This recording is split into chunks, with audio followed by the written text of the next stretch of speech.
A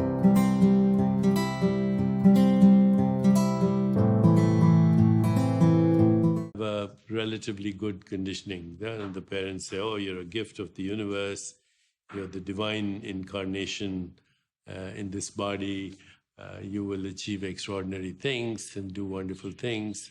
And so that kind of programming influences everything from thought to emotions to perception to biology. So if a child is receiving lots of attention, affection, appreciation, acceptance, love, joy, then that'll create a biology that is self-regulating, homeostatic, and healthy. On the other hand, if the child is not given that acceptance, affection, appreciation, that creates a feeling of separation in the baby or fear that ultimately will express itself as maybe anger or hostility or resentment or grievances or guilt or shame or depression, then that creates separation. And so you have, as it's almost a cliche now, you have love on the one hand and fear on the other hand, but love is being connected to life and fear is being disconnected.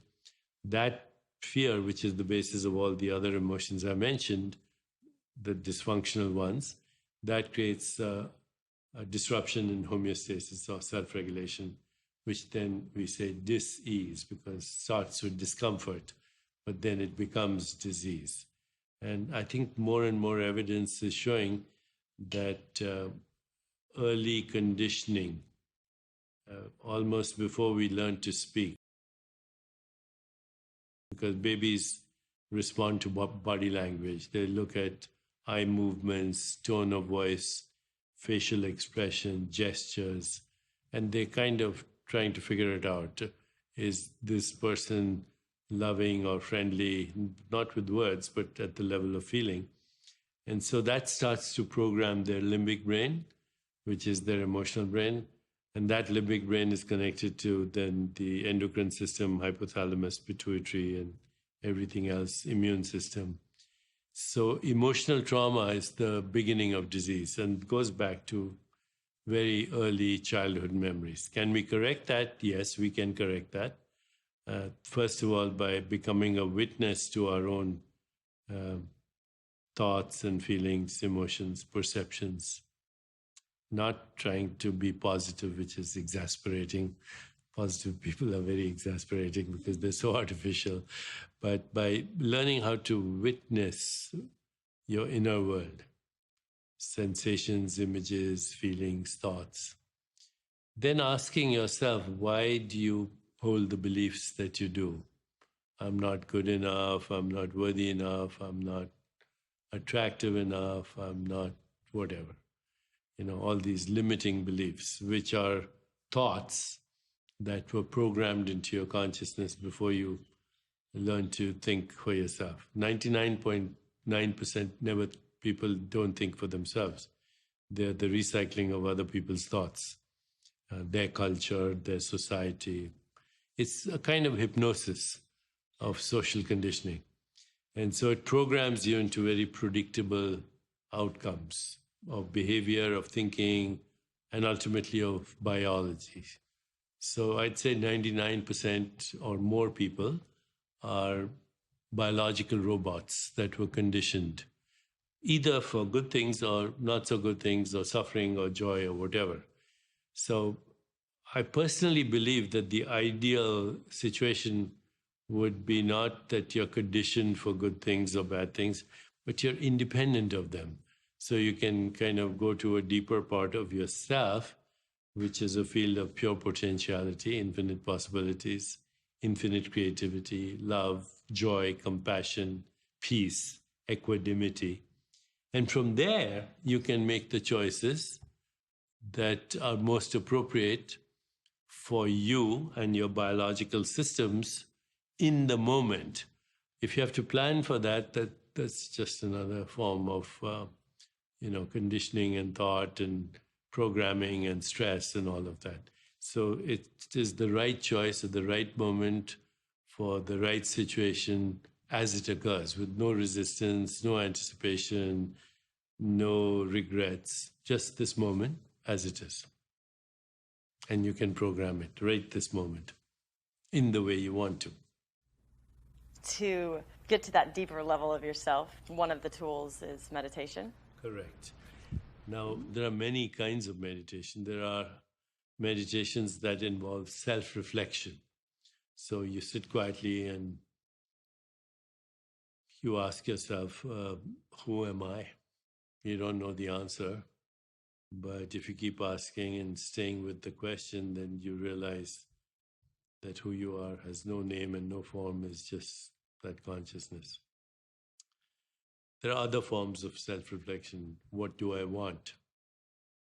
Because most people are going about doing things and they actually don't know why they're doing them, whether it's making money or trading on this stock market or buying a beautiful house or a yacht. They actually don't know why they're doing it. They're doing it because other people are doing it. It's kind of a race to conform. How can I conform better than my neighbor? It's, again, being that biological robot. So you have to ask, why do I want what I want? What's the real purpose? Which brings you to the third question. What am I grateful for? And the fourth question, what is my purpose? I don't think you came into this world to buy a yacht or a private plane, and that'll be a legacy. I bought a yacht. You came into this world in order to find out who you are, ultimately. So self-reflection is a very good form of meditation. There are forms of meditation that are called self-questioning, which is questioning your beliefs, because every belief is a thought, and beliefs are cover-ups for insecurity. Whether it's your belief in God or angels, they all cover up. You know, if I asked you, do you believe in electricity? You would say, I don't have to believe in it, you know, making this microphone work. So do you believe in gravity? If God is real or anything is real, then belief is not required. Okay? Experience is required and knowledge is required. So you have to question every belief, including the belief that you are a body or a mind or a personality. You have to question that. So that's another form of meditation. Third form of meditation is what is these days called mindfulness, which is a terrible word because you're not using your mind when you're practicing awareness. The awareness of a thought is not a thought. So awareness of your body, awareness of the interior of your body. These are yogic technologies to be aware without any labels, judgments, evaluations, analysis, just to be aware.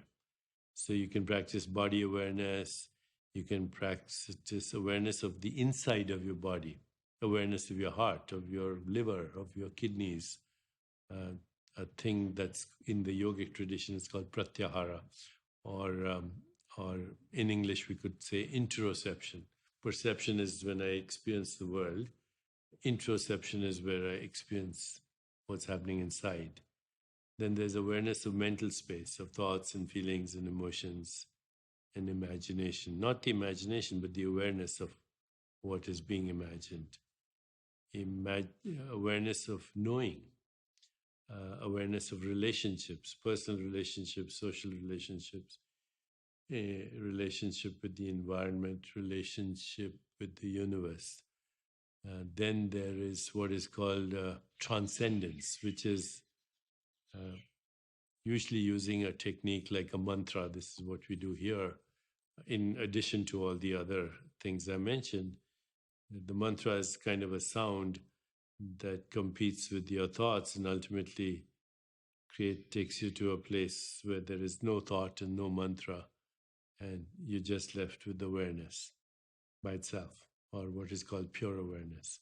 So as we practice these techniques, we get in touch by and by with our core being, or core consciousness, which in spiritual traditions is often called the soul. But again, using the word soul sets up expectations in people's mind. They think there's a ghost inside the body, but there's no ghost there. It's just fundamental awareness, without which there would be no experience of the world, of the body, of the mind, or of anything. We need awareness to experience anything. So awareness, consciousness, spirit, soul. Again, spirit, soul are loaded words. God is a loaded word because people have made so many interpretations. So the best thing is to just say your core being, your core consciousness is a dimensionless awareness in which all experience happens, in which all experience is known, and out of which all experience is made. Once you understand that, then you see that's all there is. There's awareness and its activities or modulations or modified forms or fluctuations or excitations that we call mind, body, universe. At that level, you're the creator of everything you experience. And there's no need to worry about healing or disease or all those concepts. They're all concepts because the body itself is a concept. Once you get to that level, the overall benefit is there, but meditation has physical benefits. If your body is a projection, then you can upgrade the movie. Upgrade the illusion. But yeah, you can have physiological benefits, by which we mean you have a better experience of the projection of consciousness, which we call mind and body. Well, let's talk about the microbiome. So let's go back to the beginning, okay? Your parents fell in love, they had a gleam of desire in their eyes, and the upshot was a fertilized ovum. And this is a single cell. This cell divides about 50 times, approximately, and suddenly you have a baby, which is 100 trillion cells, which is more than all the stars in the Milky Way galaxy. And they all came from that one cell, becoming 2, becoming 4, etc. That process is called morphogenesis and differentiation. Morphogenesis means to give rise to form, and differentiation, how did one cell became all the cells, eyes, nose, fingernails, genitalia, hair follicles, liver, kidney, spleen, all one cell. So that one cell differentiated. It didn't separate, it differentiated. One became many, but they're all connected to the source. That came from 23,000 genes that you acquired, half from your mother and half from your father. What's a gene? Gene is a stretch of DNA. So people have heard this word DNA. Everybody talks about DNA. DNA stands for deoxyribonucleic acid. And it's basically 4 chemicals: adenine, guanine, cytosine, thymine. And in short, we can say A, T, C, and G. That's the alphabet of life. Okay, it doesn't matter if that life form is a banana or a mosquito or a hippopotamus or a crocodile or a human being. Only 4 letters. In English, we use, 26 letters? But life uses 4 letters. That's DNA, and it's housed in 46 chromosomes, which are part of the fertilized ovum. A gene is a stretch of DNA, Think of your chromosomes like a spiral staircase. That's how people look at, pictures of DNA. So there are rungs on the spiral staircase. These are the DNA molecules. But a stretch of that staircase that codes for a unit of heredity. So you have a gene for blonde eyes, for blonde hair. You have a gene for blue eyes. Some people have a gene for the nose that Napoleon had. Things like that. So gene is a stretch of DNA. Your body, though, is not just this or that gene. Your body is a symphony or an orchestra or a story that's created out of these words. Literally, the word becoming the flesh, so to speak. Okay, so that's 23,000 genes that you got from your parents. Now, as you come out, provided you're not coming out through a cesarean section, which happens only on weekdays because on weekends the doctors are playing golf. But if you don't come out into this world through a cesarean section, as you come out into this world, you breathe in and you inhale the vaginal secretions of your mother. So this is called the vertical transmission of the microbiome, because these secretions have about 2,000 different species of bacteria. And if you count the number of genes, it's 2.2 million genes. So your parents gave you 23,000 genes, but on your entry to the world, you acquired 2.2 million genes that were basically the bacteria of Mother Earth, okay, provided Mother Earth wasn't contaminated with antibiotics and steroids and chemicals.